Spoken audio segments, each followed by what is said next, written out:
Hi everybody, welcome to my channel. Thanks so much for stopping by. If you're new, a special welcome to you. If you like this video that I'm about to share with you, please give it a thumbs up. I want to talk to you about a couple of things. So the basis is going to be about food and food prepping, and just sharing with you a couple of the meals that I've prepped and cooked for the past week or two. And I want to share what just some of the steps that I took to make meal prepping easy. So along those lines, at the beginning of the year, I told you I made a promise to myself that I was not going to be concerned with resolutions, that I was going to do something totally different in my mind, and that was to make a commitment. And so I wanted to make a commitment for what I consider things that are very good habits. So of course I chose a couple of things that I do routinely all the time. And one of the things is I want to concentrate on eating better. Not going on a diet, not losing weight, eating better, and in that I wanted to incorporate a little more exercise other than, the exercise I say I get with my little exercise gym. And by the way, this thing is awesome, and they have them in the rose quartz at Walmart. I saw them the other day and they were 10 bucks. I use this thing all the time, every morning, every night, and just when I'm feeling I have a lot of puffiness under my eyes, which of course is today because I only have eyeshadow on, no mascara, because my eyes are irritated again, of course. And then, let me just say, that just leads into the hair, but hey, this is kind of the natural state of my hair, and after my shower and doing all my, hair stuff and blowing it out and getting it so nice and pretty and even, and then I go out and it rains and I get caught in the rain, and then it just, it's not frizzy, but, after sleeping on it and everything, I just thought, nope, that's just the way it's going to be. One of the things that I'm really trying to be concerned about is being mindful of every bite I take and every bit of food I put in my mouth. So if I make a choice that I'm going to put a piece of chocolate, I need a piece of chocolate because I love me some chocolate a lot. I'm going to be mindful of the kind of chocolate. I'm going to try to stay with the dark chocolate because I really love that, and really not psych myself out to say you can only have this smidgen, but I'm going to keep it in balance. And so what I decided to do is I would just get some Hershey Dark Kisses, and when I was really feeling I wanted the urge for a piece of chocolate, I just eat a Hershey's Kiss, and usually two, and it's done, and then I don't have anything for the rest of the day. So that's been working out really good. But what I'm finding is, if I would just take the time and take the steps to meal prep, and that doesn't mean for a specific meal, and be a little more mindful when I'm going to the grocery store about, absolutely making sure I'm checking the freezer, checking the pantry, and working off of that. And then making sure that, I have enough for the week, that's fruit, vegetables, and all of that. But I also, what I've been doing on the weekends, and this is the weekend and I'm getting ready to do it again, is I have been cutting up like carrots, celery, um, yellow pepper, green pepper, orange pepper. I really like the yellow and the orange better than the green because they're a little sweeter. And I've just been cutting them all up and putting them in a paper towel and just making sure they're really good and dry. And then I put them in a Tupperware. And I have just no water, just put them in a Tupperware. And I have been keeping a nice Tupperware container of all of that already chopped up.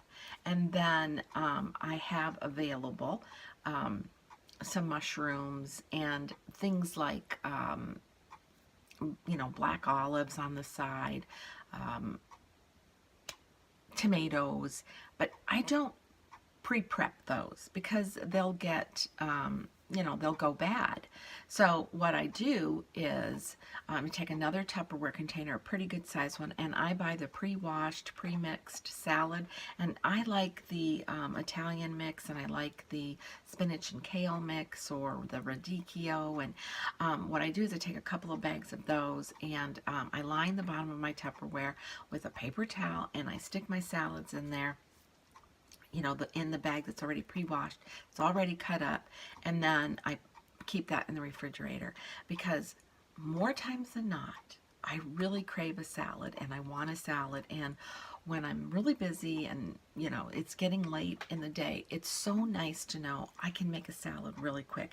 And the reason I don't make the salad is because I don't want to fix it. I mean, it's just all that chopping and everything. So I'm going to go ahead and insert some pictures here of the delicious salad that I made throughout the week. And it was so simple and easy. I just grabbed my lettuce, grabbed my pre-chopped up stuff, and then I added some shredded cheese or cottage cheese, some croutons, some dried cranberries, fresh blueberries, whatever I had that I wanted in that salad. I put my own dressing on. I always use a really good balsamic vinegar and extra virgin olive oil. And it's so filling. It's so fresh. It's so good. And everything that would take time for you to prepare that salad's already done. So that, since the beginning of the year, I've been doing that. That has just worked out so well. And then if I feel like, just baking a few chicken breasts or doing a couple in my Instant Pot, or just sauteing some chicken breast cut up and put some lemon pepper on it, some garlic, and then slice it up and put it in a container, then I can add that to my salad. A couple of times I added some really good tuna and just put it on top and mixed it all into my salad. So that has been a great step to do for me, because then I can have my salads, and it's so easy to sprinkle some cheese on, add a little bit of cottage cheese or some sliced up tomatoes or cucumbers, whatever you want to do. And so while I'm prepping into bite-sized pieces for that, I also prepare some cut up celery pieces, and I put them in a Tupperware with water in them so they'll stay fresher longer. And when I've got that hunger, I want something, I'm not sure, it's mid-snack time, I'll grab a couple of pieces of that, get some celery, pick out an apple or cream cheese on my celery, or something that's quick and easy, and it's right there. I don't have to look at the celery in the vegetable drawer and go, oh boy, now I gotta take it and break it and cut it up. It's done. I also made in the Instant Pot eggs, and I hard-boiled about 8 different eggs. And what I did was I took 3 aside, peeled them after they cooked, and man, in the Instant Pot, guys, you lay those eggs in the Instant Pot, you dump a cup of water in it, you put the lid on, you seal it, and you set it for 3 minutes. It's done. It's great. And when you go to peel them, you just, when they're done, I put them in ice bath of cold water, let them sit in there for about 15 minutes, take them out, take the peel off, they just peel right off. And so what I do is I take 3 whole eggs and I just take the peel off and I put them in a Tupperware container, put them back in the fridge. Then I took the other 5 eggs and I made egg salad. And I'll insert a picture of that here. And I ate that during the week, once for like a brunch and another time for dinner. And even one time for a snack. I just had some on the side with my carrot and celery sticks. It was so good. And I make my egg salad simple and easy. I mean, it's basic. It's your eggs chopped up, mayonnaise, Dijon mustard, of course, salt and pepper, and we love a little bit of kick and bite to it, so I add about a good heaping tablespoon of horseradish chopped up. It's so good. I mix it all up. I'll add some dill in it. Sometimes I cut up chopped chives. I don't usually put onion in it. Not that I don't like it, but sometimes it just overpowers. And if you're not going to eat your egg salad all on the same day, that onion will take over the flavor. So I keep that in a container and boom, that's done for the week. And then a lot of times I buy a big container of like Bella mushrooms or mixed mushrooms, and you know, they have a tendency not to stay too fresh in the fridge. So what I do is I just figure out what I'm going to use them for, take them out. If I want to leave them whole because I'm doing a roast or something, I just separate them and I rewrap them. I don't wipe them off at that point, because if you add that water to them and put them back in the fridge, they're going to process and not stay as fresh for you. But then I take the other selection and I chop them all up and then decide, okay, part of this is going to be for salad, but I don't like to mix it into the carrots and pepper and celery mix because I think it gets too moist, so I just leave them separate. And then the other I use for cooking. So that's another quick and easy step.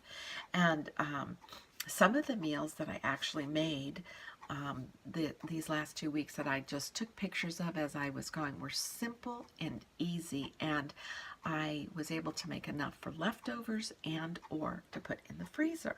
So one of my favorites is risotto. Now I love risotto.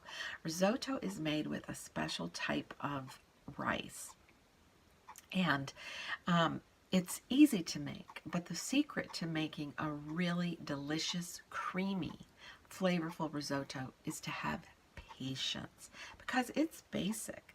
And I'll insert some pictures here of the risotto, and I think I have a couple of little clips to show you what exactly I'm talking about. But it's a stock of your choice. I use either chicken or vegetable stock, and a lot of times if I don't have it on hand, I either make it with my own mix for my chicken stock, or I use the prepackaged cartons. And it's about, I'm thinking off the top of my head, but I'll try to insert the recipe below. And so the main important step in making this risotto is, you see how it still has a little bit of liquid there, where you have to keep stirring, and you want to make sure that that liquid dries up as much as possible before adding the next ladle. It's looking like it's pretty dried up. I'll be adding another ladle. So yeah, that looks like it has absorbed, and you don't want to speed this process up, because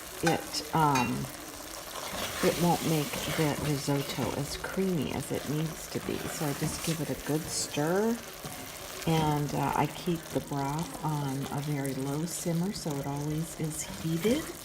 And then I just let this sit for just a little bit and let the liquids absorb. This is warmed up chicken broth, which I am adding to the risotto.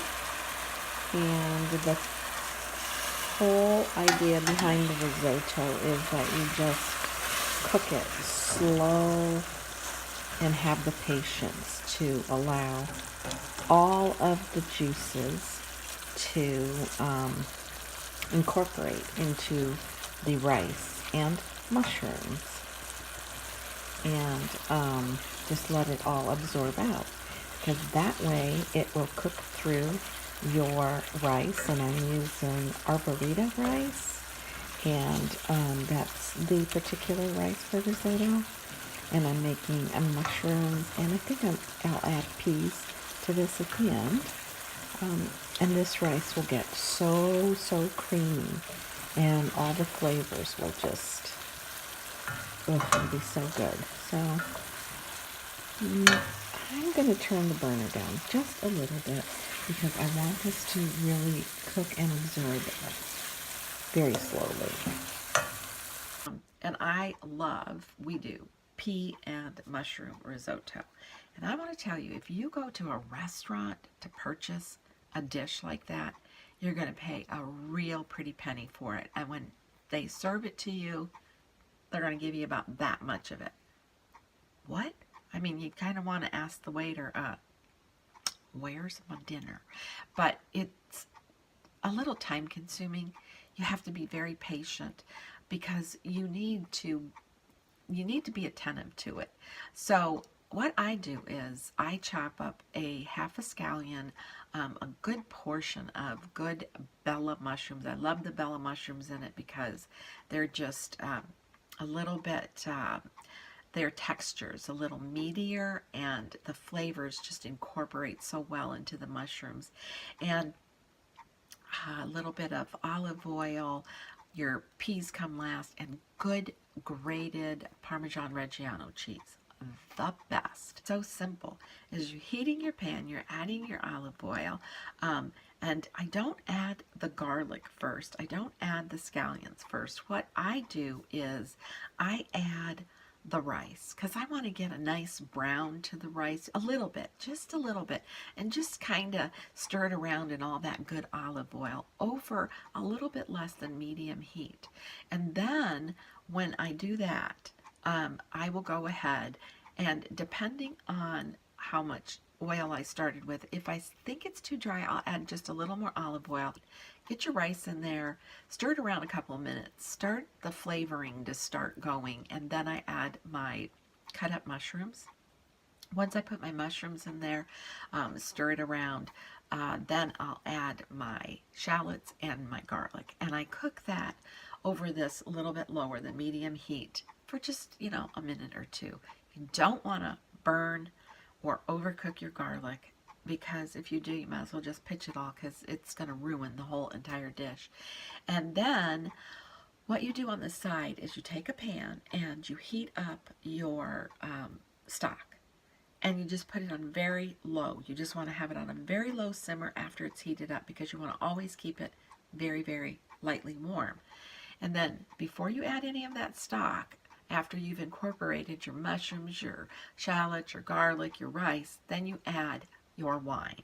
And you just let that wine just soak right into everything, and it'll pretty much evaporate pretty quick. Then you add yourself a good ladle and a half of broth, and you just stir it around. And you let that broth totally absorb into all those foods in that pan.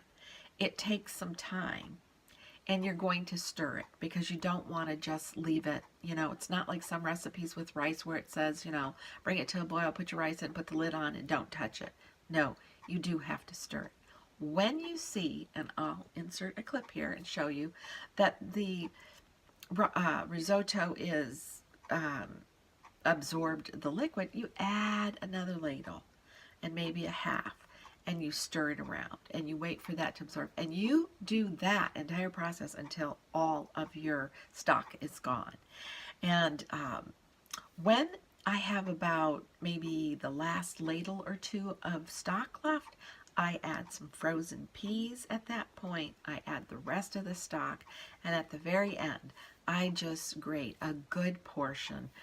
We love cheese, so grab yourself as much as you want. Don't overpower it because you have all that stock and broth, and that can be a little salty, but at least a good cup, at least a good half a cup or a little more, and you put that, take it off of the burner, put that cheese on it, let it just meld all over, and I'm telling you, you have a meal that is simple, easy, so flavorful, and so delicious. Okay, this is the last bit of broth. You can see it's very creamy, and I just added about a half a cup of frozen peas. And I'm just going to let it simmer a little bit just to get to a little bit more absorbed state, and then it will be ready for me to add the grated cheese on top and taste test it for a final seasoning and then a chow down.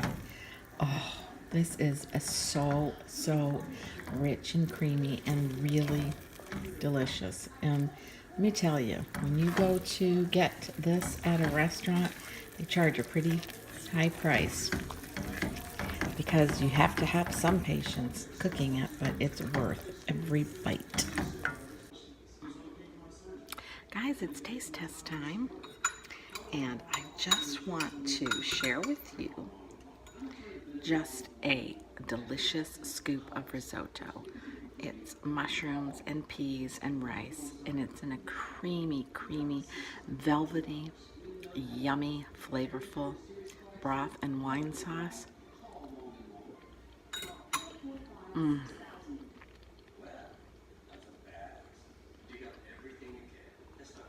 It's so good. It's so authentic. It's so delicious. You have to try it. It's super easy. And if you don't like peas, you leave them out. If you don't want mushrooms, you leave them out. A great bowl of risotto topped with grated cheese. It is yummy. It's delicious. And another meal that I made was vegetable bean soup. No meat. It's basically stock. And there again, I use celery, carrots, mushrooms. I use cannellini beans from a can. So these weren't the hard beans that I had to soak and do all that. And I also used 2 bags of the mix of spinach and kale. And it was such a good soup to have in the house because it's hearty, there's protein, it's delicious. And we had a for us, cold week, and the soup was just really good. But I can eat soup any time of the year. And basically, that's another easy thing. And on the side, if you want, you can cook up a little serving of a noodle of some sort, a pastine, or the little tiny ones with the hole through them, any kind that you might want to add to your soup. Any kind of pasta that you think you might want to add to the soup. I don't want to put the pasta into the soup because I don't want it to be absorbing, the soup itself. And but I'll just make it on the side in case anybody else wants to add it. And I like it with a little bit of pasta, but I just don't want it to be, take over the soup. There again, simple and easy. Get your pan heated, put your oil in. I add my celery, carrots, and mushrooms, cook them up for a couple of minutes, and then I add my stock. At that point, I bring everything to a little to a mid boil, not heavy boil, but just a nice simmering boil, so that the carrots and the celery can cook through. Once that's done, I add the beans. I take them out of the can, I rinse them really good. And what I do is I put them in a bowl and I'll season the beans with a little bit of olive oil, salt and pepper, and just a little bit of, like garlic powder on the beans. And then I throw them into the pot. Once I throw them into the pot, I add my mix. And I used, for the soup that I made, spinach and kale. So I add that and let that cook down into the soup. And I think I used about 1.5 bags for the size pot that I made. And then I just let it all simmer. Now, if you have a piece of leftover Parmesan Reggiano in your freezer, stick it in that broth when you add the broth and just let that flavor the soup. If you don't, at the very end, add about a good 1/2 cup of that grated cheese to your soup. Oh, wow. It's delicious. And also, we like this, but this isn't something that, everybody does. But after I add my broth and I get my beans in the pot, then I will add about a little can of V8 juice. You can use tomato juice. into my stock because we like a little bit of that tomato taste with the stock. You could also add tomato paste in a tube, a couple of tablespoons as you're sauteing everything, and that will give you that little, but whatever, you prefer.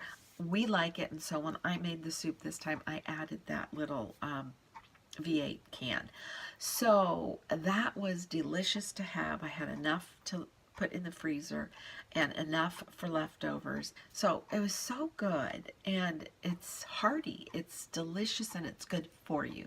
When you have been gone all day and you come home and you just want that, I need something, and you're not standing in front of that refrigerator with the door open, scratching your head, looking, what can I have? And you're shoving all kinds of stuff in your mouth that you shouldn't. At least if you come home and you see I have cut up celery, cut up carrots, eggs that are already cooked, I can just make a little snack with that.